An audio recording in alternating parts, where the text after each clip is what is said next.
लक्षवेधी क्रमांक 7। अध्यक्ष महोदय, लक्षवेधी क्रमांक 7।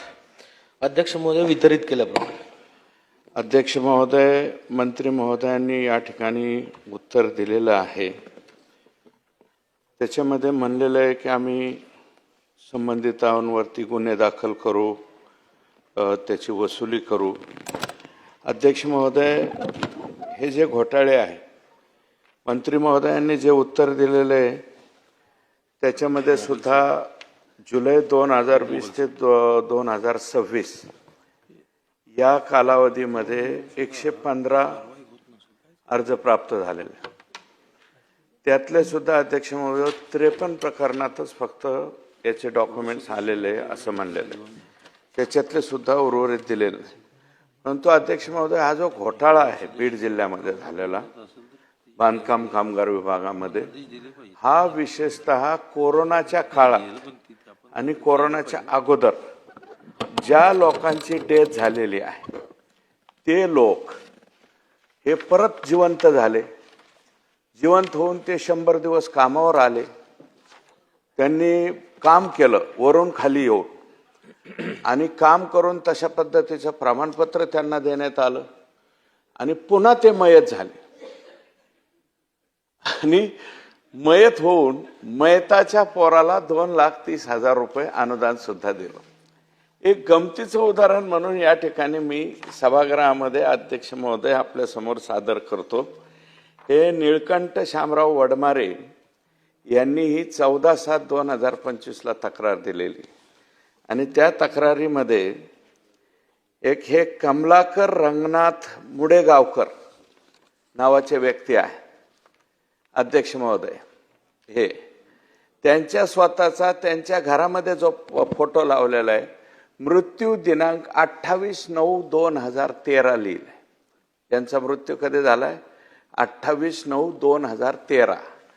2013 ला यांचा मृत्यू झाला। त्यांच्या घरामध्ये जो फोटो आहे त्याच्यावरती 28/9/2013 आहे, आणि त्यांचं डेथ सर्टिफिकेट अंबाजोगाई नगर परिषदेने दिलेले हे 28/9/2013 ला मयत झाल्याचं त्यांचं सर्टिफिकेट स्वतःच।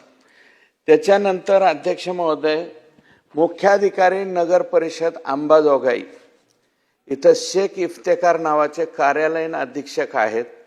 यांनी काय दाखवलं अध्यक्ष महोदय?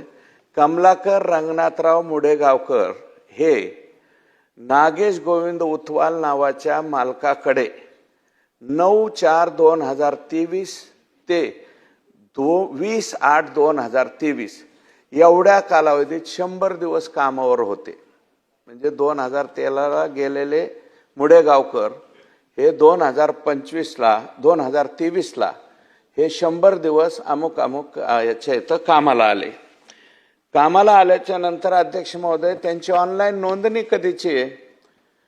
25/10/2023 ला हे त्यांची ऑनलाईन कामगार म्हणून नोंदणी झाली आपल्या मायबाप सरकारकडे। जे पोर्टल आपण केलेलं आहे त्याच्यामध्ये ऑनलाईन ते कामावर आले। अध्यक्ष महोदय, कमलाकर रंगनाथराव मुडेगावकर हेच यांनी त्यांचं स्वतःचं ह्याला द्यावं लागतं, स्वयंघोषणा पत्र द्यावं लागतं आपल्या कायद्यामध्ये। तर त्यांनी 20/8/2023 ला कमलाकर मुडेगावकर यांनी स्वयंघोषणा पत्र दिलं की मी इथं कामाला होतो, आणि याच्यात खोटं काय निघालं तर मी जी शिक्षा असेल त्याला पात्र राहील। म्हणजे मुडेगावकर 2023 ला परत स्वयंघोषणा पत्र सुद्धा दिलं त्यांनी, वरून खाली आले ते 10 वर्षाच्या नंतर।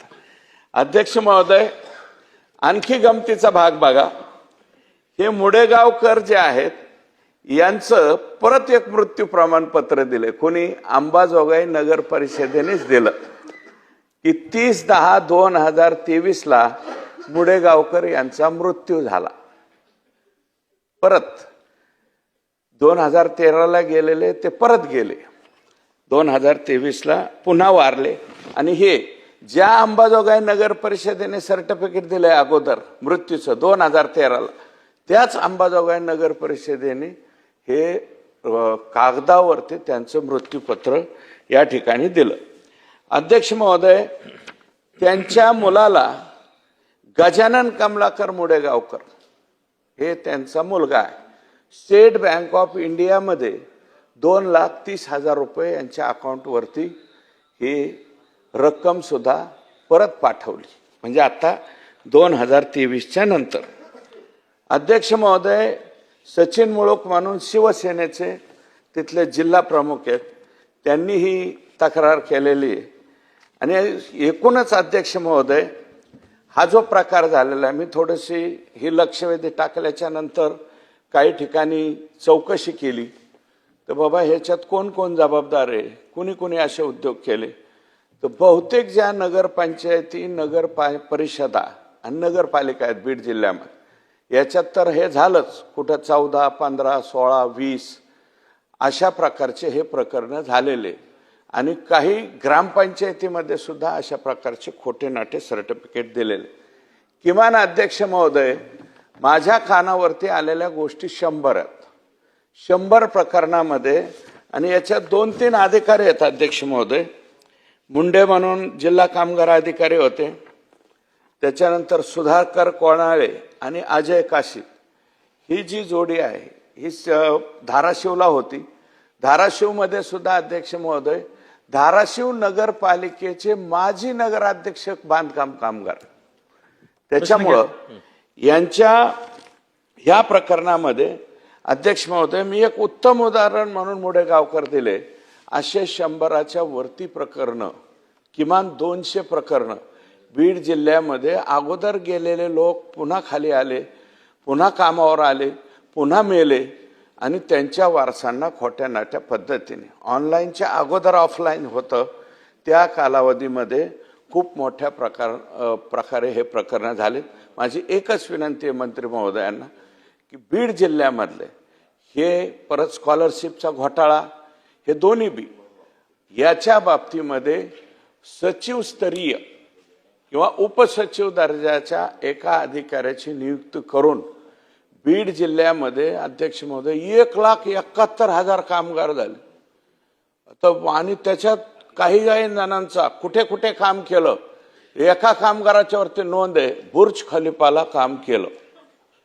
एका कामगाराच्या वरती नोंद काय अध्यक्ष महोदय, व्हाईट हाऊस येथे यांनी काम केलं.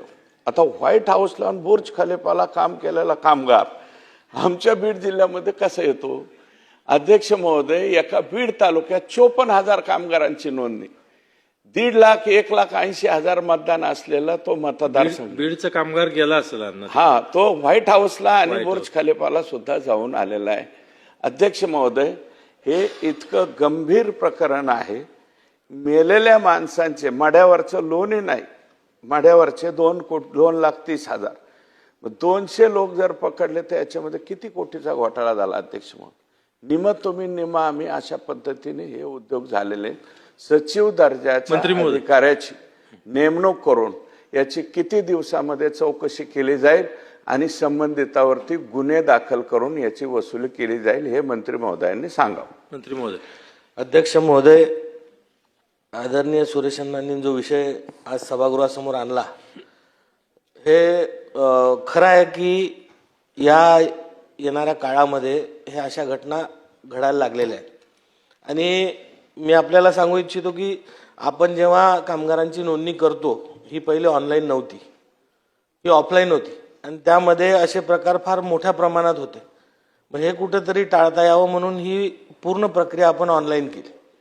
ऑनलाईन केल्यानंतर आपण आता याच्यामध्ये बायोमेट्रिक सुद्धा आणला आहे की ज्याच्यामुळे आता ही फसवणूक करता यायला नको. आणि आपल्याला माहिती आहे की अपघाती मृत्यू झाला तर 5 लाख आणि नैसर्गिक मृत्यू झाला तर 2 लाख. जेव्हा बीड जिल्ह्यामध्ये जे आदरणीय आमदार साहेबांनी सांगितलं आहे, तर 2020 ते 2026च्या कालखंडामध्ये जवळजवळ 115 अर्ज ऑनलाईनचे प्राप्त झाले, काही त्याच्यापूर्वीचे होते. आणि जेव्हा आपली तक्रार प्राप्त झाली, आम्ही हे सगळं प्रकरण तपासलं. यामध्ये अपघाती मृत्यू एकच होता, त्याचे कागदपत्र जेव्हा तपासले ते खरे निघाले. आणि हे जे 114 उर्वरित अर्ज होते, हे तपासणं आम्ही सुरू केलं. तर आतापर्यंत 53 प्रकरणामध्ये अनियमितता अजून आढळून आलेली नाही. आणि उरलेले जे प्रकरण आहे यांचे कागदपत्र तपासणं सुरू आहे.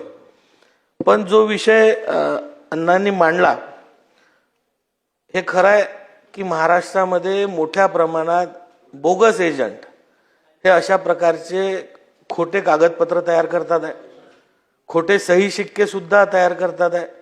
आणि प्रश्न हा तयार होतोय की आता नगरपालिकेचे जर खोटे कागदपत्र बनायला लागले तर आता आपल्या सरकारवर, आपल्या प्रशासनावर, नगरपालिकेच्या प्रशासनावर प्रश्नचिन्ह निर्माण होते.